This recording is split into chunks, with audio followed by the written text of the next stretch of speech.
Hello students, कैसे हैं आप लोग? अच्छे हैं ना?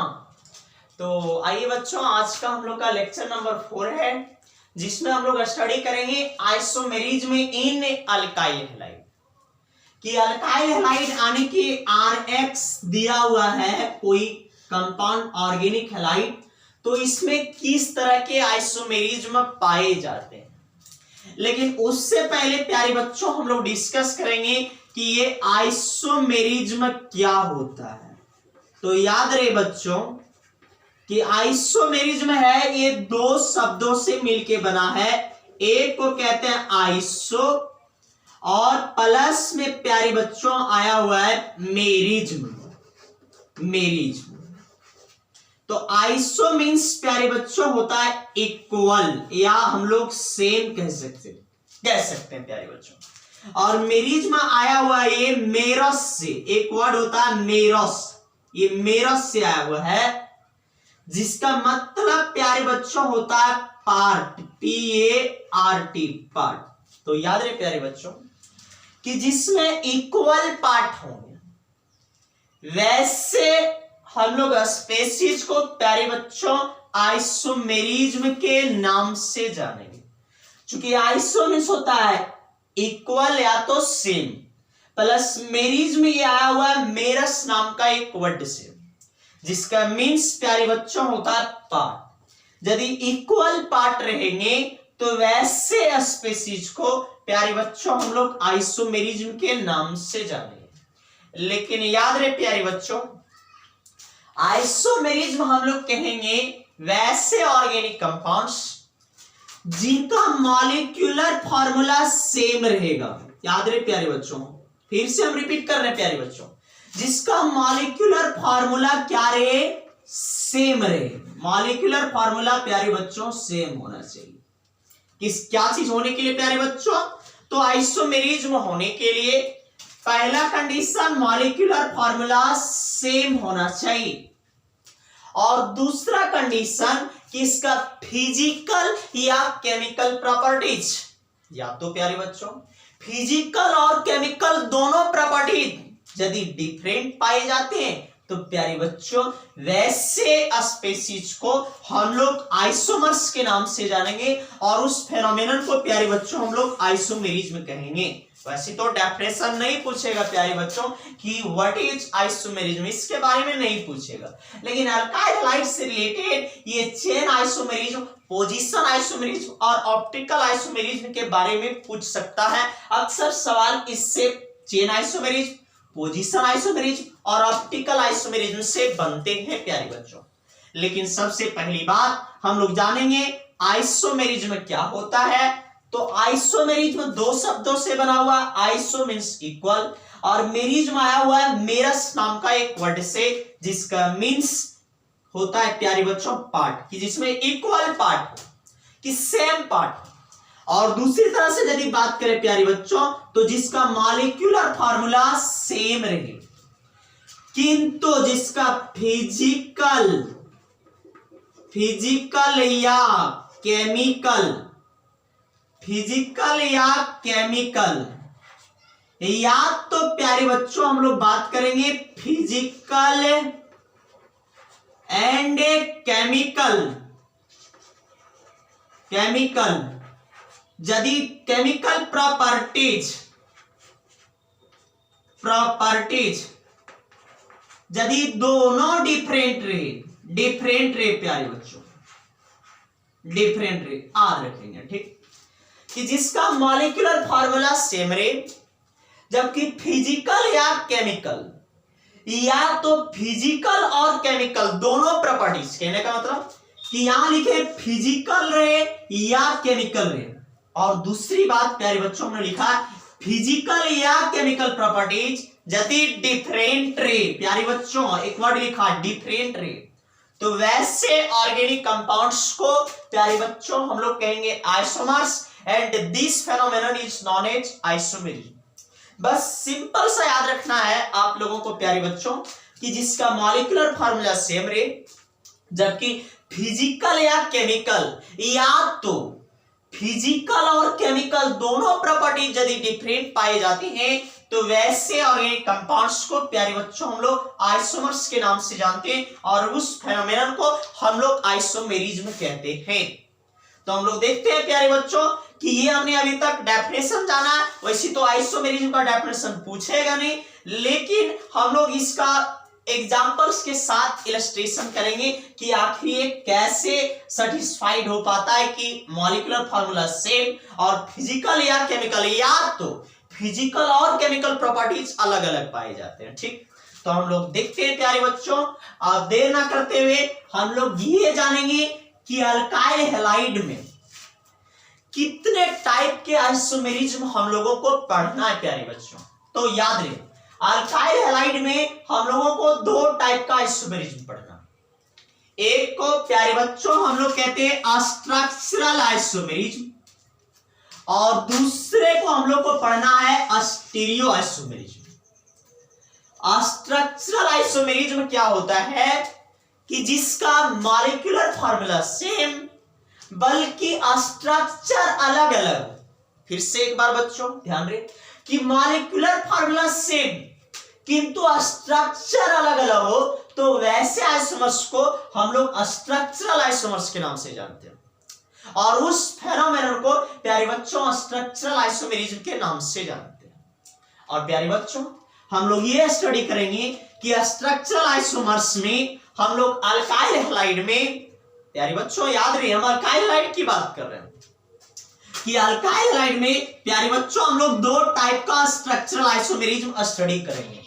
एक पहला हम लोग चेन आइसोमेरिज्म पढ़ेंगे और दूसरा पढ़ेंगे पोजीशन आइसोमेरिज्म। सिर्फ और सिर्फ अल्काइल हैलाइड में, यदि दूसरा आगे हम लोग पढ़ेंगे तो वैसे तो स्ट्रक्चरल आइसोमेरिज्म में होता है chain isomerism, position isomerism, ring chain isomerism, उसके बाद फंक्शनल ग्रुप आइसोमेरिज्म, टॉर्टोमेरिज्म और मेटामेरिज्म, ये सब पढ़ने पड़ते हैं। लेकिन हम लोग अल्काइल हैलाइड की दृष्टिकोण से, हालो अल्केन्स की दृष्टिकोण से स्ट्रक्चरल आइसोमेरिज्म में प्यारे बच्चों हम लोग दो टाइप का आइसोमेरिज्म स्टडी करेंगे। एक चेन आइसोमेरिज्म और दूसरा पोजीशन आइसोमेरिज्म पढ़ेंगे। ये हम लोग बारी बारी से दोनों अलग अलग से पढ़ेंगे प्यारे बच्चों। ठीक, चलिए अब दूसरी ओर यदि बात करें तो ये है स्टीरियो आइसोमेरिज्म। तो स्टीरियो आइसोमेरिज्म क्या होता है कि वैसा ऑर्गेनिक कंपाउंड्स जिनका मॉलिक्यूलर फार्मूला सेम रहे किंतु एटम्स, मॉलिक्यूल्स और आयंस का अरेंजमेंट 3 डायमेंशनल में अलग अलग हो, अर्थात स्पेस में इसका अरेंजमेंट एटम्स, मॉलिक्यूल्स और आयंस का यदि स्पेस यानी कि 3 डायमेंशनल स्ट्रक्चर में कहीं अरेंजमेंट अलग अलग हो तो वैसे आइसोमर्स को प्यारे बच्चों हम लोग स्टीरियो आइसोमर्स के नाम से जानते हैं और उस फेनोमेनन को स्टीरियो आइसोमेरिज्म कहते हैं। लेकिन याद रहे प्यारे बच्चों, डेफिनेशन कभी नहीं पूछेगा। जब पूछेगा जनरली तो इसका एग्जाम्पल पूछे जाते, एप्लीकेशन पूछे जाते, इसलिए डेफिनेशन पर ज्यादा गौर नहीं, बस इतना ही जानना है कि जिसका मॉलिक्यूलर फार्मूला सेम किंतु एटम्स, मॉलिक्यूल्स का अरेंजमेंट स्पेस में कहने का मतलब 3 डायमेंशनल अरेंजमेंट एक्स, वाई और जेड एक्सिस, जिसको हम लोग कहते हैं 3 डायमेंशनल अरेंजमेंट अर्थात स्पेस में अरेंजमेंट यदि डिफरेंट रहे तो प्यारे बच्चों वैसे आइसोमर्स को हम लोग कहते हैं स्टीरियो आइसोमर्स। क्या बोलते हैं प्यारे बच्चों? Stereo isomers. और उस फेनोमेनन को हम लोग स्टीरियो आइसोमेरिज्म के नाम से जानते हैं। अच्छा प्यारे बच्चों, वैसे तो स्टीरियो आइसोमेरिज्म 2 टाइप के होते हैं। एक को कहा जाता है कन्फिगुरेशनल और दूसरे को बोला जाता है कन्फॉर्मेशनल। लेकिन प्यारे बच्चों याद रहे, इसमें जो हम लोग पढ़ेंगे अल्काइल हैलाइड में वो कन्फिगुरेशनल का एक होता है ज्योमेट्रिकल आइसोमेरिज्म और दूसरा होता है ऑप्टिकल, जिसमें हम लोग स्टडी करेंगे प्यारे बच्चों सिर्फ और सिर्फ ऑप्टिकल आइसोमेरिज्म, जो हम लोगों को अल्काइल हैलाइड में पढ़ना है। तो अल्काइल हैलाइड में क्या पढ़ना है आइसोमेरिज्म के रूप में प्यारे बच्चों? तो स्टीरियो आइसोमेरिज्म के रूप में हम लोगों को ऑप्टिकल आइसोमेरिज्म पढ़ना है। तो हम लोग देखेंगे कि आगे ऑप्टिकल आइसोमेरिज्म क्या होते हैं, लेकिन उससे पहले ये जानेंगे कि चेन आइसोमर्स क्या होते हैं, पोजीशन आइसोमर्स क्या होते हैं। जब ये कंप्लीट हो जाएंगे, स्ट्रक्चरल कंप्लीट हो जाएंगे, तो प्यारे बच्चों हम लोग बात करेंगे स्टीरियो आइसोमेरिज्म का, ऑप्टिकल आइसोमेरिज्म स्टडी करेंगे।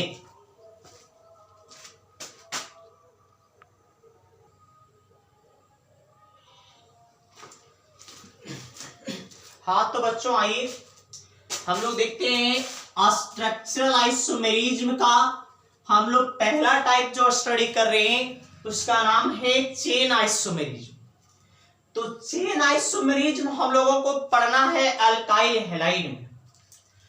तो याद रहे प्यारे बच्चों, चेन आइसोमेरिज्म होने के लिए अर्थात एग्जिबिट करने के लिए अल्काइल हैलाइड को मींस कंपाउंड के लिए क्या कंडीशन होना चाहिए? तो पहला कंडीशन क्या है प्यारे बच्चों कि सेम मॉलिक्यूलर फार्मूला, कि मॉलिक्यूलर फार्मूला सेम होना चाहिए। वैसे तो ये आइसोमेरिज्म का रूल है कि मॉलिक्यूलर फार्मूला तो एनी हाउ सेम ही होना चाहिए। First of all the compounds having same molecular formula. लेकिन हम लोग आगे देखते हैं दूसरा कंडीशन में, तो same position of functional group. प्यारे बच्चों याद रहे ये चेन आइसोमेरिज्म के लिए कंडीशन है। वैसे तो एग्जाम में ही आपको कंडीशन नहीं पूछेंगे प्यारे बच्चों, इसके बेस पर एप्लीकेशन आने के लिए एग्जाम्पल पूछ सकते हैं, लेकिन कि इसका ये कंडीशंस नहीं पूछे जाएंगे कि आज चेन आइसोमर्स होने के लिए क्या क्या कंडीशन है। लेकिन प्यारे बच्चों इस एग्जाम्पल को समझने के लिए आप लोगों को ये माइंड में सेट रखना पड़ेगा, तभी आप ये समझ पाओगे। तो आइए बच्चों, पहला कंडीशन क्या है कि मॉलिक्यूलर फार्मूला सेम होना चाहिए। दूसरा कंडीशन कि फंक्शनल ग्रुप हम लोग यहां जो स्टडी करेंगे वो बात करेंगे हाइड्रोजन एटम, कि हाइड्रोजन एटम का जो पोजीशन होना चाहिए वो भी सेम होना चाहिए। यदि एक पर है तो अगला में भी एक पर ही होना चाहिए। तो इसलिए लिखा हुआ same position of functional group, कि फंक्शनल ग्रुप में हम लोग बात करेंगे जो यहां स्पेशल हम लोग पढ़ रहे हैं चूंकि अल्काइल हैलाइड, इसलिए हाइड्रोजन एटम का जो पोजीशन होना चाहिए डियर स्टूडेंट्स वो सेम होना चाहिए। अर्थात यदि एक पर है तो अगले वाले स्ट्रक्चर में एक पर भी होना चाहिए, पर ही होना चाहिए प्यारे बच्चों, ठीक। और तीसरा कंडीशन क्या है, very important conditions, different number of carbon atoms in parent chain. कहने का मतलब है कि जो हमारा मेन चेन बनेगा, अर्थात कार्बन का जो मेन चेन बनेगा जिसे हम लोग पेरेंट चेन कहते हैं प्यारे बच्चों, उसमें कार्बन की जो संख्या होनी चाहिए वो अलग अलग होनी चाहिए। बहुत इंपॉर्टेंट बात है प्यारे बच्चों, क्या है कि different number of carbon atoms in parent chain, कि पेरेंट चेन जिसमें हम लोग कहते हैं लॉन्गेस्ट कंटिन्यूअस कार्बन चेन में कार्बन की संख्या डिफरेंट होनी चाहिए, अलग अलग होनी चाहिए। तो पहला कंडीशन क्या हुआ प्यारे बच्चों, मॉलिक्यूलर फार्मूला सेम। दूसरा कंडीशन कि हाइड्रोजन एटम का पोजीशन सेम होना चाहिए। और तीसरा कंडीशन कि मेन चेन जिसे हम लोग पेरेंट चेन भी कहते हैं कार्बन का, तो उस समय कार्बन की जो संख्या होनी चाहिए उस चेन में अलग अलग होनी चाहिए।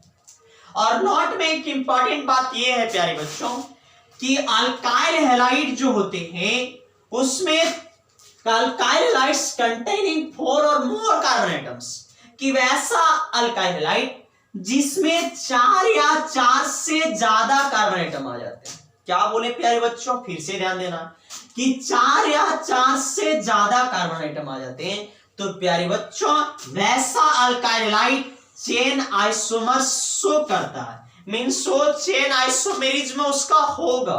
कंडीशन क्या है प्यारे बच्चों कि अल्काइल हैलाइड में चेन आइसोमर्स कब बनेंगे, जब कार्बन की संख्या 4 या 4 से ज्यादा होगी। कहने का मतलब कि minimum number of carbon atoms to become means to exhibit chain isomers for alkyl halide is equal to 4 और more than 4 carbon atoms, means 4 या 4 से ज्यादा कार्बन एटम्स कहीं किसी अल्काइल हैलाइड में यदि पाए जाते हैं तो प्यारे बच्चों वो alkyl halide chain isomers exhibit करेगा।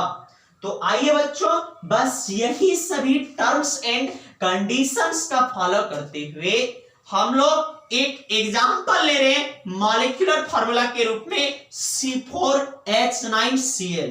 क्या है प्यारे बच्चों, ये मॉलिक्यूलर फार्मूला है C4H9Cl, ठीक है।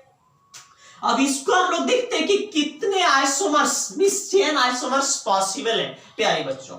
CI मींस होता है चेन आइसोमर्स, कितने इसके CI बनेंगे अर्थात चेन आइसोमर्स बनेंगे प्यारे बच्चों। तो है कितना कार्बन, 4 कार्बन। 4 कार्बन को पहले लिखना है, 1 कार्बन 2 कार्बन 3 कार्बन 4 कार्बन, एक का बॉन्ड से दिखा देना।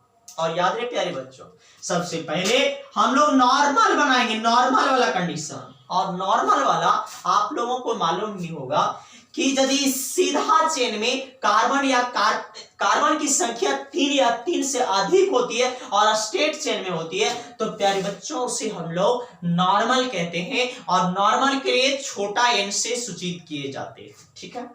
तो ये पहला कंडीशन C4H9Cl का कि पेरेंट चेन में कितने कार्बन है, तो 1 कार्बन 2 कार्बन 3 कार्बन 4 कार्बन। कितने कार्बन है प्यारे बच्चों पेरेंट चेन में, 1 कार्बन 2 कार्बन 3 कार्बन 4 कार्बन। और पहला पोजीशन पर डियर स्टूडेंट Cl लगा हुआ है। इसका मतलब है कि ये जो पहला पोजीशन पर Cl लगा हुआ है वो आने वाले और स्ट्रक्चरल फार्मूले में पहला ही पोजीशन पर Cl होना चाहिए प्यारे बच्चों। क्योंकि इस टर्म्स को आप देखिए, इसमें कह रहा है same position of functional group, मतलब हाइड्रोजन एटम का जो पोजीशन है वो सेम होना चाहिए। कि यदि 1 पर है पहला स्ट्रक्चर में प्यारे बच्चों चेन आइसोमर्स में 1 पर है तो दूसरे कहीं यदि बनेगा इसका मींस इसका जो दूसरा आइसोमर्स बनेगा प्यारे बच्चों वो पहला पर ही होना चाहिए हाइड्रोजन एटम का पोजीशन। इसलिए यहाँ 1 पर है तो प्यारे बच्चों यहाँ पर भी 1 पर है। तो इसमें ऊपर वाले चेक करते हैं कि कितने कार्बन एटम पेरेंट चेन में, 1 कार्बन 2 कार्बन 3 कार्बन और ये 4 कार्बन। आप देख रहे हैं प्यारे बच्चों कि जब नॉर्मल का कंडीशन बना है तो ऐसे स्थिति में 1 2 3 4 कार्बन पेरेंट चेन में आए हुए, लॉन्गेस्ट चेन में आए हुए, मेन चेन में आए हुए। इसलिए प्यारे बच्चों इसका नाम हो जाएगा 1A पर Cl है 1 क्लोरो और 4 कार्बन से प्यारे बच्चों हो जाएगा ब्यूटेन, मींस हो जाएगा 1 chloro butane. Means parent chain में आपने देखा कि टोटल कार्बन 4 है। लेकिन अगला जो स्ट्रक्चर बनेगा प्यारे बच्चों वो ध्यान रखना है कि पेरेंट चेन में कार्बन की संख्या 4 से कम होगी। 4 से तो ज्यादा नहीं हो सकता है। क्यों नहीं हो सकता है प्यारे बच्चों, क्योंकि हमने मॉलिक्यूलर फार्मूला लिया है C4H9Cl यानी कि 4 ही कार्बन का लिया है। इसलिए पहला वाला में पेरेंट चेन में प्यारे बच्चों आप देख रहे हैं 4 कार्बन है तो नीचे वाले में इससे कम, और इससे कम कितना, 3 कार्बन का पेरेंट चेन तैयार करना है प्यारे बच्चों। तो 3 कार्बन का पेरेंट चेन तैयार करने के लिए आप लोगों को याद होगा प्यारे बच्चों कि हम लोग आइसो लेते हैं। आइसो मींस लास्ट से एक पहले वाले कार्बन, लास्ट से एक पहले वाले कार्बन पर यदि एक CH3 आ जाता है तो प्यारे बच्चों उसे हम लोग आइसो के नाम से जानते हैं। अब इसमें जरा आप लोग चेक करिए प्यारे बच्चों कि इससे पेरेंट चेन में कितने कार्बन है प्यारे बच्चों, चेक करिए। ये देखिए पहला कार्बन पर Cl जुड़ा हुआ है, ये दूसरा कार्बन है और तीसरा कार्बन है। मींस प्यारे बच्चों आप देख रहे हैं कि ये पेरेंट चेन है और इसी चेन में पहला ही पोजीशन पर, क्योंकि पहला पोजीशन पर Cl है तो नीचे वाले स्ट्रक्चर में भी पहला पोजीशन पर Cl है। मींस इस हाइड्रोजन एटम का पोजीशन चेंज नहीं हुआ है जबकि पहला ही पोजीशन पर है, यहां भी पहला ही पोजीशन पर है। लेकिन चेंज क्या हुआ है प्यारे बच्चों, गौर करने वाली बात है कि पेरेंट चेन में 1 2 3 4 कार्बन है लेकिन इसमें पेरेंट चेन में 1 2 3 कार्बन है। ये तो हमारा सब्स्टिट्यूएंट हो गया प्यारे बच्चों। इसलिए प्यारे बच्चों इसका नाम हो जाएगा 1 पर Cl तो 1 क्लोरो, 2 पर मिथाइल तो 2 मिथाइल एंड बॉक्स में पेरेंट चेन में कितने कार्बन है प्यारे बच्चों, तो 3 कार्बन। तो 3 कार्बन के लिए प्यारे बच्चों हम लोग लिखेंगे 1 क्लोरो, 2 मिथाइल और 3 कार्बन के लिए हम लोग लिखेंगे प्रोपेन। क्या लिख देंगे बच्चों, प्रोपेन। इस प्रकार से प्यारे बच्चों इसमें कंसीडर करने वाली बात है, मानने वाली बात मींस ये याद रखने वाली बात है कि चेन आइसोमर्स के लिए ऑर्गेनिक कंपाउंड्स का अर्थात ऑर्गेनिक हैलाइड्स का मॉलिक्यूलर फार्मूला पहला सेम होना चाहिए। और दूसरा कंडीशन कि फंक्शनल ग्रुप कहने का मतलब जो हाइड्रोजन आइटम है उसका पोजीशन सेम होना चाहिए। और तीसरा सबसे इंपॉर्टेंट बात कि पेरेंट चेन में कार्बन की संख्या डिफरेंट होनी चाहिए। और एक नोट में जो इंपॉर्टेंट बात है कि अल्काइल हैलाइड्स को चेन आइसोमर शो करने के लिए 4 या 4 से ज्यादा कार्बन आइटम चाहिए, बस यही कंडीशन है प्यारे बच्चों। जैसा कि हमने ये एग्जांपल लिया C4H9Cl, तो आप देख रहे हैं प्यारे बच्चों कि इसमें पेरेंट चेन में 4 कार्बन है, लेकिन इस पेरेंट चेन में प्यारे बच्चों 3 कार्बन है और पहला पर Cl है, हाइड्रोजन का पोजीशन सेम है। यहां भी आप देख सकते हैं प्यारे बच्चों हाइड्रोजन का पोजीशन सेम है। इस प्रकार से कितने चेन आइसोमर्स बने इसके लिए C4H9Cl के लिए प्यारे बच्चों 2 चेन आइसोमर्स बने हुए, इसलिए हमने एरो पर लिख दिया 2CI, मींस 2 चेन आइसोमर्स बने हुए। अच्छा एक बात और चेक कर लेते हैं प्यारे बच्चों जो हम लोगों ने चेक नहीं किया। इसमें आप देख रहे हैं मॉलिक्यूलर फार्मूला C4H9Cl है, तो इसमें भी हम लोग चेक करते हैं प्यारे बच्चों कि क्या ये फार्मूला इसको रिप्रेजेंट कर रहा है या नहीं। चेक करते हैं प्यारे बच्चों, 1 carbon 2 carbon 3 carbon 4 carbon, 4 carbon से C4। अच्छा हाइड्रोजन चेक करते हैं, 3 हाइड्रोजन और 3 और 2 5 हाइड्रोजन और 2 7 हाइड्रोजन और 2 9 हाइड्रोजन। आप चेक कर सकते हैं प्यारे बच्चों 9 हाइड्रोजन और 1 Cl, तो प्यारे बच्चों 1 Cl। अच्छा अगला स्ट्रक्चर में हम लोग देखते हैं chain isomers, 1 carbon 2 carbon 3 carbon 4 carbon, इसलिए प्यारे बच्चों C4। अच्छा हाइड्रोजन चेक करते हैं, 3 और 1 4 और 3 7 और 2 9, यहां भी हो जाएगा 9 हाइड्रोजन। अच्छा 1 Cl तो 1 Cl, इससे यह स्पष्ट हुआ कि दोनों का मॉलिक्यूलर फार्मूला सेम है। ये हाइड्रोजन आइटम का पोजीशन भी एक पर है दोनों में। और तीसरी बात कि पेरेंट चेन में different number of carbon atoms आए, इसमें 4 कार्बन आइटम्स जबकि इसमें पेरेंट चेन में 3 कार्बन आइटम्स आए हुए। इस प्रकार से प्यारे बच्चों हम लोगों ने अभी देखा इसका चेन आइसोमर्स। अब हम लोग इसके बाद देखेंगे प्यारे बच्चों पोजीशन आइसोमर्स।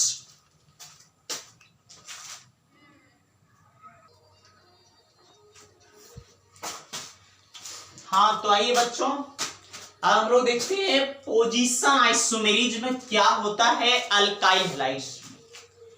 तो याद रहे प्यारे बच्चों जिस तरह से हम लोगों ने चेन आइसोमेरिज्म होने के लिए हम लोगों ने कंडीशंस देखा, ठीक उसी तरह से पोजीशन आइसोमेरिज्म शो करने के लिए अल्काइल हैलाइड्स का कंडीशन हम लोग फॉलो करेंगे प्यारे बच्चों। ठीक तो इसमें दिया है कि कंपाउंड्स हैविंग, पहला कंडीशन तो प्यारे बच्चों सब में सेम रहेगा। वो कौन सा कंडीशन कि मॉलिक्यूलर फार्मूला सेम होना चाहिए, सेम मॉलिक्यूलर फार्मूला।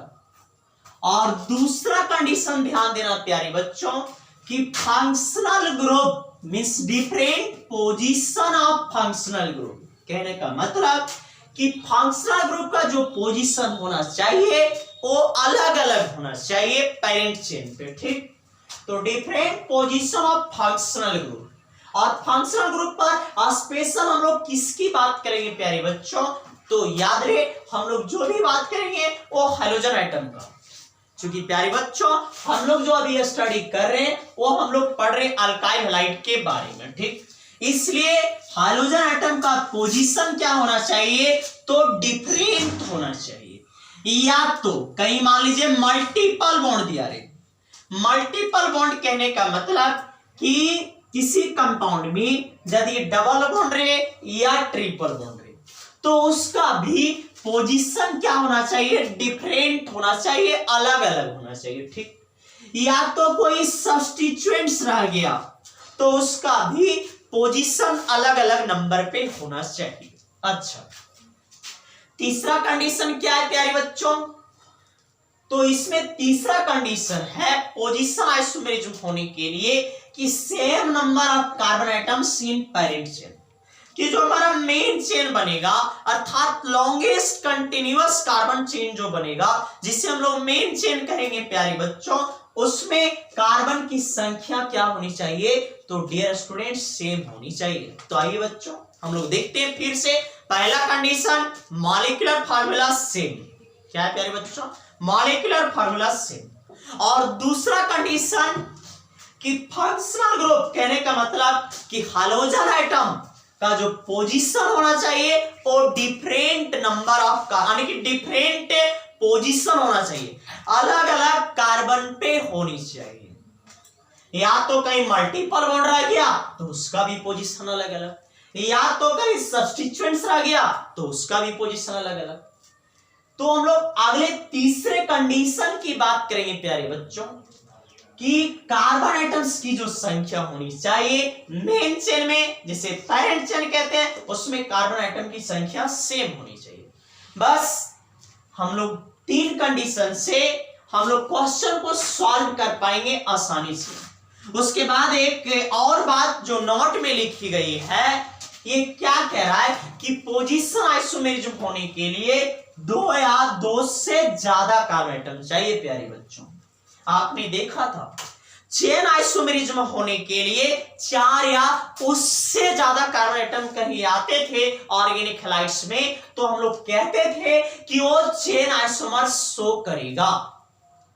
लेकिन पोजीशन आइसोमर्स के लिए प्यारे बच्चों कि अल्काइल हैलाइड्स कंटेनिंग 2 और मोर कार्बन एटम्स, कि 2 या 2 से अधिक कार्बन एटम कहीं अल्काइल हैलाइड के पास रहेगा तो कैसा आइसोमर्स प्रदर्शित करेगा प्यारे बच्चों, तो एग्जिबिट पोजीशन आइसोमेरिज्म। जो हम लोग स्टडी कर रहे हैं बस उसका एग्जिबिट करेगा। लेकिन याद रहे प्यारे विद्यार्थी कि कभी भी आपको एग्जाम में ये सब कंडीशन लिखने के लिए नहीं आएगा। जब भी आएगा प्यारे बच्चों तो इसका एप्लीकेशन पूछ सकते हैं, एग्जाम्पल पूछ सकते हैं, डायरेक्ट ये दे देगा कि write down all the possible position isomers of the organic compounds having molecular formula this, कि कोई मॉलिक्यूलर फार्मूला माना कि यह दिया हुआ है और इसका कहेगा कि कितने पोजीशन आइसोमर्स बनेंगे। ऐसे क्वेश्चन पूछे जाते हैं प्यारे बच्चों। ठीक, तो हम लोग स्टडी भी कर लेंगे उस टाइप का कि जिस टाइप का एग्जाम में क्वेश्चन बनते हैं उस टाइप का भी हम लोग देखेंगे प्यारे बच्चों। लेकिन उससे पहले एक हम लोग एग्जाम्पल देख लेते हैं इसका, उसके बाद और एग्जाम्पल देखेंगे कि हमने कम से कम कार्बन एटम लिया है 2। तो एक मॉलिक्यूलर फार्मूला हमने सजेस्ट किया C2H4Br2। क्या है बच्चों? C2H4Br2। अब इसका हमें पोजीशन आइसोमर्स लिखना है कि कितने पोजीशन आइसोमर्स हो पाएंगे, means how many position isomers are possible in the organic compounds having molecular formula C2H4Br2। कितने पॉसिबल है? तो आइए बच्चों हम लोग सबसे पहले इसका कितने कार्बन है? 2 कार्बन। तो 2 कार्बन को पहले एक बॉन्ड से खींच लेते हैं प्यारे बच्चों। 1 कार्बन और 1 कार्बन, यहां 2 कार्बन हो गया। ठीक, अब चूंकि देख रहे हैं कि 2 कार्बन है और हाइड्रोजन की संख्या 4 है प्यारे बच्चों, तो यहां हम लोग भर देते हैं कितने हाइड्रोजन कितना घट रहा है, 1 बॉन्ड यानी कि 3 हाइड्रोजन घट रहे हैं, इसलिए 3 हाइड्रोजन और 1 हाइड्रोजन जो आ जाएगा यहां पे आ जाएगा प्यारे बच्चों। अच्छा, एक Br2 बचा हुआ है तो अब Br2 को हमें ऐड कर देंगे, एक ही कार्बन पर Br लगा देंगे, 2 Br लगा देंगे प्यारे बच्चों, एक ही कार्बन पर 2 Br। और याद रहे प्यारे बच्चों 1 कार्बन 2 कार्बन कि पैरेंट चेन में कितने कार्बन है, तो 2 कार्बन। अच्छा, इस हाइड्रोजन एटम का पोजीशन कितना पर है, तो 1 पर है। कितना पर है प्यारे बच्चों? हाइड्रोजन एटम का पोजीशन 1 पर है और इस पैरेंट चेन में कितने कार्बन है, 2 कार्बन है। तो इसका नाम हम लोग कैसे लिखेंगे प्यारे बच्चों? और आप लोगों को याद ही होगा कि ये जेमिनल डाइहाइलाइड का एग्जांपल है प्यारे बच्चों, एक ही कार्बन पर 2 सेम हाइड्रोजन एटम। तो इसका नाम हो जाएगा प्यारे बच्चों 1,1 2 Br से हम लोग लिखेंगे प्यारे बच्चों dibromo and 2 carbon parent chain से हम लोग लिख देंगे प्यारे बच्चों इथेन, इसलिए इसका नाम हो जाएगा 1,1 डाइब्रोमो इथेन। लेकिन अब बात करते हैं इसका कि क्या और इसका पोजीशन आइसोमर्स हो सकते हैं या नहीं, तो देखते हैं प्यारे बच्चों। हमने बोला है अर्थात आप देख रहे हैं कि पैरेंट चेन में same number of carbon atom, means इसमें यदि 2 कार्बन हुआ है तो नीचे वाले में भी 2 कार्बन होना चाहिए। तो आइए बच्चों 1 कार्बन यहां और दूसरा कार्बन प्यारे बच्चों हम लोग खींचते हैं। ठीक, अब हम लोग ये सजेस्ट करते हैं कि ए Br अभी 1 पर है, ये दोनों Br आप देख रहे हैं प्यारे बच्चों वो पहला ही कार्बन पर, तो क्यों ना ऐसा करें कि 1 रख दें पहला कार्बन पर और 1 Br को ले जाए दूसरा कार्बन पर। तो इससे क्या होगा कि हाइड्रोजन एटम का पोजीशन भी चेंज हो जाएगा और पैरेंट चेन में भी 2 कार्बन सेटिस्फाइड हो जाएंगे, जिससे हमें पता चलेगा कि वो कैसा आइसोमर्स होगा। तो प्यारे बच्चों वो पोजीशन आइसोमर्स हो जाएगा, क्योंकि हाइड्रोजन एटम का पोजीशन अभी 1 पर है। अब प्यारे बच्चों इसे हम लोग ले जाते हैं 1 पर है, 1 को रहने देते हैं 1 पर प्यारे बच्चों, ये हो गया 1 पर हो गया, ठीक है। अच्छा से लिख देते हैं प्यारे बच्चों 1 2 1 पर लिख देते हैं आप। एक बीआर में से एक बीआर को हमने 1 पर ही रखा और दूसरे बीआर को बगल पे ले गया, क्योंकि different position of hydrogen atom, तो इसलिए हमने बीआर को यहां जोड़ दिया है प्यारे बच्चों, ठीक। अब हाइड्रोजन भर देना, बोलिए प्यारे बच्चों इसमें कितना हाइड्रोजन, 2 हाइड्रोजन, और इसमें 1 2 मींस इसमें कितना हाइड्रोजन, 2 हाइड्रोजन। तो इससे स्पष्ट हुआ कि ये हाइड्रोजन एटम का पोजीशन चेंज हो गया है, मींस इसमें 1 पर था और इसमें 1 और 2 दोनों पर आ गए।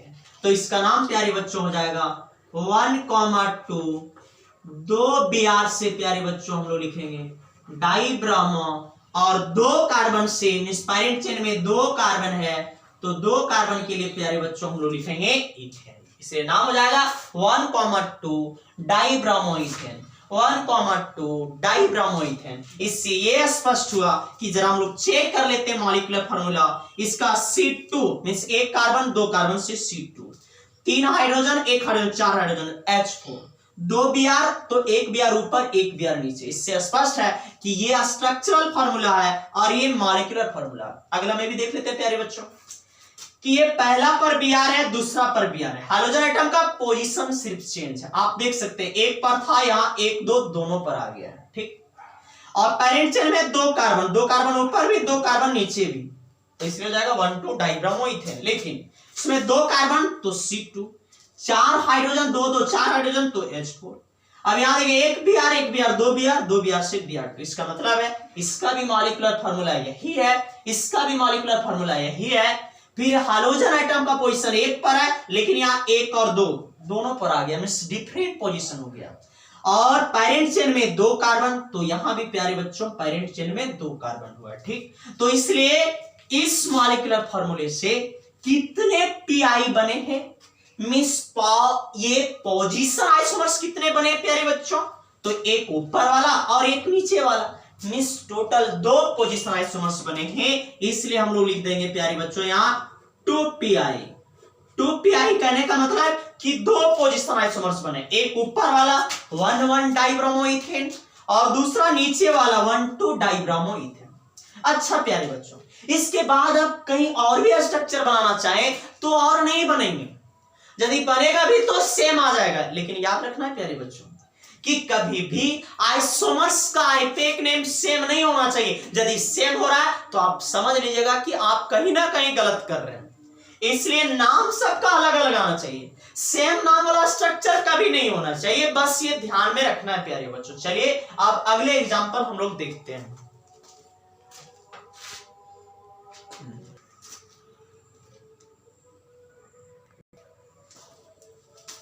हाँ तो आइए बच्चों, अब हम लोग पोजीशन आइसोमर्स का और कुछ देख लेते हैं एग्जांपल। वो तो हमने 2 कार्बन तक का लिया था। अब हम लोग देखते हैं कि यदि 3 कार्बन रहे C3H7Cl रह जाए, ठीक है, तो इसमें कितने पोजीशन आइसोमर्स बनेंगे। तो याद है प्यारे बच्चों कि 3 कार्बन है, इसलिए 3 कार्बन को एक बॉन्ड से हमने खींच दिया है और Cl लगा हुआ, हमने पहला पोजीशन पर Cl लगा दिया है, ठीक। और सब जगह हाइड्रोजन भर दीजिए, बोलिए प्यारे बच्चों इसमें कितने हाइड्रोजन, 3 हाइड्रोजन, इसमें कितने हो जाएंगे प्यारे बच्चों 2, और इसमें कितने हो जाएंगे 2। तो ये तो क्लियर हो गया। अब इसका नाम यदि बात करेंगे तो 1 2 3 मींस पैरेंट चेन में इसका 3 कार्बन है और पहला पोजीशन पर Cl है, इसलिए प्यारे बच्चों नाम हो जाएगा 1 क्लोरो और 3 कार्बन से प्यारे बच्चों हो जाएगा प्रोपेन। क्या हो जाएगा बच्चों, प्रोपेन, मींस इसका नाम हो जाएगा 1 पर Cl है, इसलिए 1 क्लोरो और 3 कार्बन से हो जाएगा प्रोपेन। अच्छा, ये तो हम लोग जानते हैं पोजीशन आइसोमर्स का अच्छी तरह से कंडीशन कि पैरेंट चेन में कहीं पहला में 3 कार्बन हुआ स्ट्रक्चर में, तो आगे वाले में भी 3 कार्बन होना चाहिए पैरेंट चेन में। तो आइए बच्चों अगला में भी हम 3 कार्बन का पेरेंट चेन बनाते हैं। 1 कार्बन 2 कार्बन 3 कार्बन, 3 कार्बन का पेरेंट चेन हमने बनाया है। अब ये तो कंडीशन हो गया, और दूसरा कंडीशन क्या है कि हाइड्रोजन एटम का पोजीशन डिफरेंट होना चाहिए। तो अभी पहला पर है इसलिए हमने लिखा 1 क्लोरो। अब इस हाइड्रोजन एटम को कहीं दूसरा पर ले जाते तो प्यारे बच्चों ये हो जाता 2 क्लोरोप्रोपेन। क्या हो जाएगा प्यारे बच्चों, 2 पर Cl आ जाएगा, इसलिए हो जाएगा 2 क्लोरो, और 3 कार्बन से हो जाएगा प्यारे बच्चों प्रोपेन। अब हाइड्रोजन भर देते हैं, यहाँ 3 हाइड्रोजन प्यारे बच्चों, यहाँ 1 हाइड्रोजन, और यहाँ हो जाएगा 3 हाइड्रोजन। मीन्स आप देख रहे हैं 1 carbon 2 carbon 3 carbon, means parent chain में 3 कार्बन नीचे भी, और पेरेंट चेन में 3 कार्बन ऊपर भी। मीन्स पेरेंट चेन में तो कार्बन की संख्या सेम है, लेकिन Cl का पोजीशन ऊपर में 1 पर है, जबकि नीचे वाले में Cl का पोजीशन यहाँ 1 पर था, अब इसको 2 पर ले गए। तो देखिए Cl का पोजीशन हमने 2 पर ले लिया, तो ये बन जाएगा 2 क्लोरोप्रोपेन। ऐसा नहीं कि Cl का पोजीशन 3 पर ले जाएंगे तो ये गलत हो जाएगा। क्यों गलत हो जाएगा प्यारे बच्चों, कि यदि इसे हम लोग 3 पर ले जाते हैं तो फिर से वो बन जाएगा 1 क्लोरोप्रोपेन, क्योंकि फिर से वही स्ट्रक्चर आ जाएगा। इसलिए वहीं तक हम लोगों को बनाना है जहां तक नाम डिफरेंट आ रहा है कंपाउंड का, वहीं तक हम लोगों को स्ट्रक्चर बनाना है। ठीक है, तो ये हो जाएगा कितने पीआई, एक ऊपर वाला पीआई एक नीचे वाला। तो टोटल पोजीशन आइसोमर्स कितने बनेंगे प्यारे बच्चों, तो 2 पोजीशन आइसोमर्स, एक बनेगा 1 क्लोरोप्रोपेन, तो दूसरा बनेगा प्यारे बच्चों 2 क्लोरोप्रोपेन। अब अगले एग्जांपल की बात करते हैं C4H9Br का, कि इसका कितने पोजीशन आइसोमर्स पॉसिबल है। How many number of position isomers are possible in the organic halide having molecular formula C4H9Br। ये दिया हुआ, इसका हमें निकालना है पोजीशन आइसोमर्स प्यारे बच्चों। इसके पहले तो हमने पढ़ा था चेन आइसोमर्स, लेकिन अभी हम लोग पढ़ रहे हैं पोजीशन आइसोमर्स, इसलिए हम लोगों को ज्ञात करना है इसका पोजीशन आइसोमर्स। ठीक है, तो आइए बच्चों देखते हैं। 4 कार्बन है तो 4 कार्बन को चेक करते हैं। 1 कार्बन 2 कार्बन 3 कार्बन 4 कार्बन को एक गुण से पहला पर Br जोड़ देना है। ठीक, अब हाइड्रोजन भर देना है। 3 हाइड्रोजन यहाँ हो जाएगा प्यारे बच्चों, 2 हाइड्रोजन 1 2 2 बॉन्ड मींस 2 हाइड्रोजन, यहाँ भी 2 हाइड्रोजन। अब चेक करिए मॉलिक्यूलर फार्मूला, 1 2 3 4 कार्बन तो C4, 3 hydrogen 2 5 hydrogen 2 7 hydrogen 2 9 hydrogen, इसलिए हो जाएगा H9, और लास्ट में Br है, इसलिए प्यारे बच्चों हम लोगों ने लिखा यहाँ Br। ठीक, ये मॉलिक्यूलर फार्मूला इस स्ट्रक्चर के बराबर है। अब इसका नाम क्या हो जाएगा, 1 2 3 4। आप देख रहे हैं कि पेरेंट चेन में 4 कार्बन, इसका मतलब है कि नीचे वाला में भी पेरेंट चेन में 4 ही कार्बन एटम होना चाहिए प्यारे बच्चों। ठीक, तो इसका नाम क्या हो जाएगा, 1 ब्रोमो और 4 कार्बन से प्यारे बच्चों हो जाएगा ब्यूटेन। मींस इसका नाम हो जाएगा 1 पर ब्रोमो और 4 कार्बन से पेरेंट चेन में ब्यूटेन। अच्छा, अगला बात करते हैं कि ऊपर में पेरेंट चेन में 4 कार्बन, तो नीचे में भी 4 ही कार्बन रखना। क्यों, क्योंकि ये पोजीशन आइसोमर्स का कॉन्सेप्ट है कि ऑर्गेनिक हैलाइड्स में जो पेरेंट चेन होगा उसमें कार्बन की संख्या सेम होनी चाहिए और हाइड्रोजन एटम का पोजीशन डिफरेंट होना चाहिए। अभी तो ये Br 1 पर है, अब हमने क्या किया, इस Br को अगले स्ट्रक्चर में 2 पर ले गया है, इसलिए प्यारे बच्चों इसका नाम हो जाएगा, यानी कि इसका नंबरिंग करेंगे तो 1 2 3 4। आप देख रहे हैं कि पेरेंट चेन में 4 कार्बन नीचे भी और पेरेंट चेन में 4 कार्बन ऊपर भी, ये तो कॉन्सेप्ट सही है। अब देखते हैं हाइड्रोजन एटम का पोजीशन 1 पर, अब इस 1 वाले को हमने 2 पर ले गया। अब देख सकते हैं प्यारे बच्चों 1 2 हाइड्रोजन भर देते हैं, 3 हाइड्रोजन 2 हाइड्रोजन 1 हाइड्रोजन और 3 हाइड्रोजन हो जाएंगे। ठीक, तो हम लोग देखते हैं इसका नाम क्या हो जाएगा प्यारे बच्चों, 1 2 2 पर Br है, इसलिए हो जाएगा 2 ब्रोमो एंड 4 कार्बन से प्यारे बच्चों हो जाएगा ब्यूटेन। और स्ट्रक्चर यदि आप चाहेंगे प्यारे बच्चों कि इस Br को उठा करके 3 पर ले जाए तो याद रहे प्यारे बच्चों, ऐसा कभी नहीं हो पाएगा। इसलिए नहीं, क्योंकि इस Br को यदि 3 पर ले जाएंगे तो फिर से वही आ जाएगा 2 ब्रोमो ब्यूटेन, इसलिए ऐसा कभी नहीं हो पाएगा। क्योंकि आइसोमर्स होने के लिए आईपेक नेम सब डिफरेंट होना चाहिए, मींस स्ट्रक्चर यदि डिफरेंट रहेगा तो आईपेक नेम ऑब्वियसली डिफरेंट आएंगे, एविडेंटली डिफरेंट आएंगे, निश्चित रूप से डिफरेंट आएंगे प्यारे बच्चों, ठीक। इसलिए पहला इसका आइसोमर, ये पोजीशन आइसोमर्स बनेगा 1 ब्रोमो ब्यूटेन, एंड दूसरा पोजीशन आइसोमर्स बनेंगे 2 ब्रोमो ब्यूटेन। इसलिए टोटल पोजीशन आइसोमर्स प्यारे बच्चों इसका हो जाएगा 2 पी आई। चलिए, तो प्यारे बच्चों अगले क्लास में हम लोग जानेंगे, जो एग्जाम में भी पूछे जाते हैं अक्सर कि कोई ऑर्गेनिक हैलाइड्स का मॉलिक्यूलर फार्मूला दिए हुए रहते हैं, उसका कहता है कि structural formula means structural isomers कितने हो पाएंगे।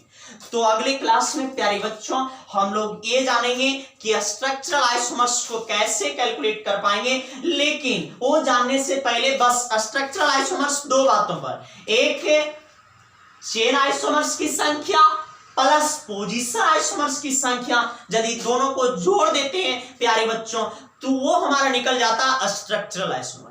क्योंकि आप लोगों को पता है, हमने बताया था स्ट्रक्चरल आइसोमर्स का 2 पार्ट, एक चेन आइसोमर्स, दूसरा पोजीशन आइसोमर्स। इसलिए यदि Ci प्लस Pi को मींस चेन आइसोमर्स में यदि पोजीशन आइसोमर्स को जोड़ देंगे तो प्यारे बच्चों वो निकल जाएगा हमारा total number of structural isomers. इसलिए total number of structural isomers ज्ञात करने के लिए बस उसका चेन आइसोमर्स पता होना चाहिए और पोजीशन आइसोमर्स, उन दोनों को जोड़ देंगे तो हम लोगों को मालूम पड़ जाएगा टोटल स्ट्रक्चरल आइसोमर्स। और ये पूछता है एग्जाम में टोटल स्ट्रक्चरल आइसोमर्स कितने हो पाएंगे। कोई कंपाउंड दिया रहेगा, मॉलिक्यूलर फार्मूला दिया रहेगा, जिसका हमें ज्ञात करने के लिए कहेगा कि टोटल आइसोमर्स कितने, स्ट्रक्चरल आइसोमर्स कितने होंगे। स्ट्रक्चरल आइसोमर्स तो Ci प्लस Pi को जोड़ देंगे तो वो हमारा निकलेगा total number of structural isomers in alkyl halide प्यारे बच्चों, ठीक है। तो अगले क्लास में उस टाइप का हम लोग क्वेश्चन स्टडी कर लेंगे। धन्यवाद प्यारे बच्चों।